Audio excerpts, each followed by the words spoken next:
காலை வணக்கம். கடல் தண்ணி ஏன் எப்பவும் ஒரே மாதிரியாக இருக்குது? இது நமக்கு நாங்கள் இயற்கையாக தெரிஞ்சது தான். கடல் தண்ணி ஆவியாகுது, மேகங்களாக மேலே போகிறது.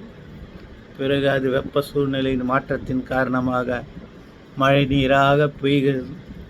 அந்த மழை நீர்களெல்லாம் மீண்டும் மீண்டும் அங்காங்கு தேங்கி நதியாகி ஏரியாகி குளமாகி குட்டையாகி அந்த நீர் வந்து நேரடியாகவும் கடலில் கலக்கிறது, பூமி அடியில் மூலமாகவும் கடலில் கலக்கிறது.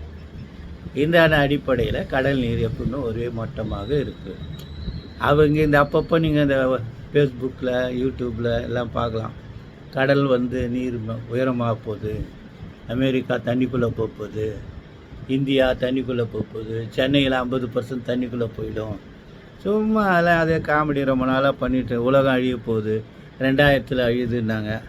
அந்த மாதிரி காமெடியில் இது ஒரு காமி. இப்போது போர் நடந்துகிட்டு, உலகப்போர் வருன்றான், வராத. உலகப்போர் வந்தான்னா உலகப்போர் வரலான்னா ஒரு 2 நாடுகளுடைய போர் நடக்குது. நம்ம கீழே இருக்கோம், கிழக்க.